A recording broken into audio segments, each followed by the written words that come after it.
This is a view of Tahquitz mountain behind me, and up on the other side here is San Jacinto.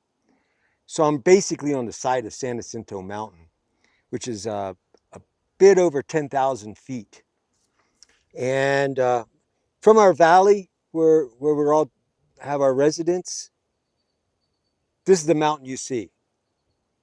And then we could drive here to Idlewild, which is a 25 to 30-minute ride, 40 minutes at the most from our place.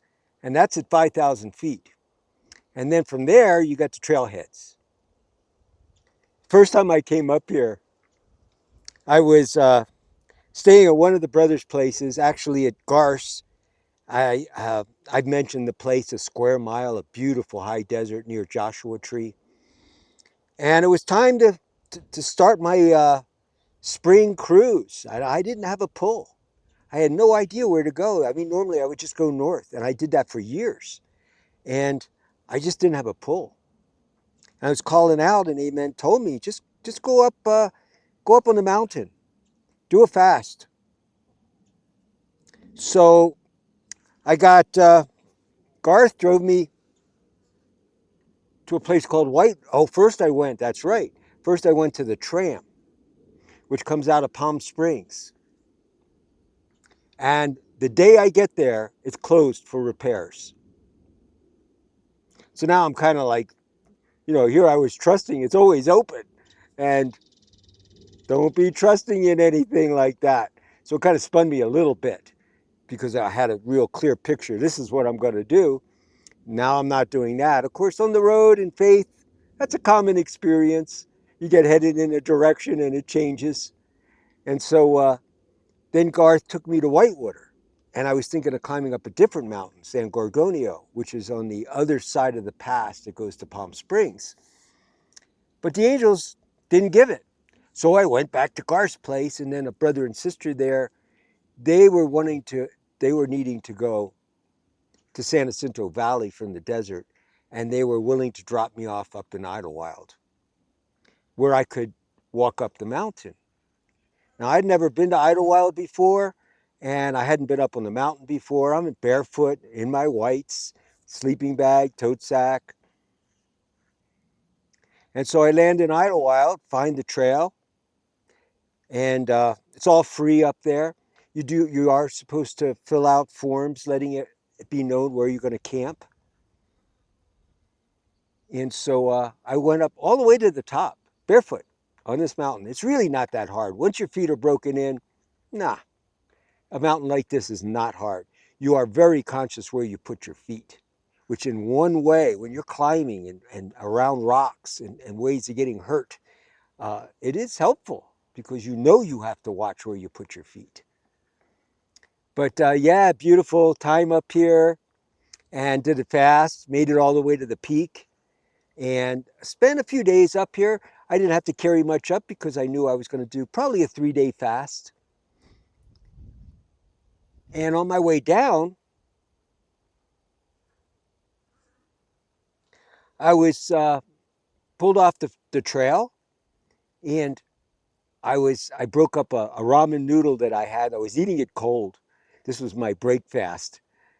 And as I was eating it, I watched this lady walking up the trail. She's all in white, which was noticeable. You don't see people in a white, basically a dress, hiking up the trail like that. And she was a little elderly, for me at the time, younger than I am now probably. And so I watched her go up. I finished my little meal. I brushed my teeth, and I'm getting onto the path, and here she comes. And now she had seen me, and she saw I was barefoot.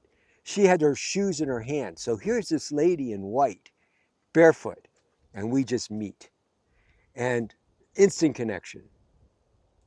Have a really beautiful communion with her.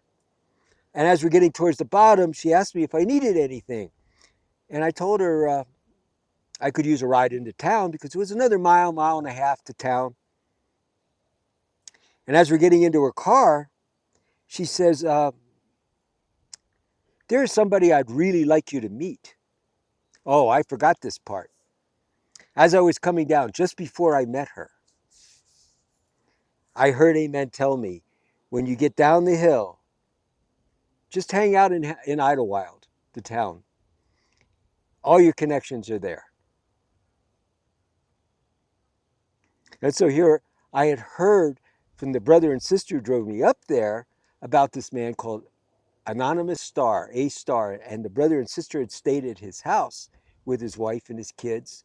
He had built a little outside chapel that he made as a guest room, and they had stayed there for a few days. So I was calling out to meet him. So here this lady I just met tells me that she feels a connection between myself and this friend of hers whose name is Richard.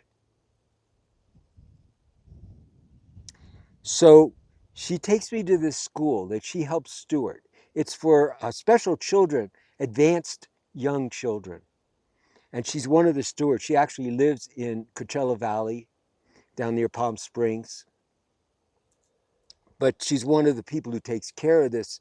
And the school is set up, it's a nonprofit school. And they're on vacation, summer vacation.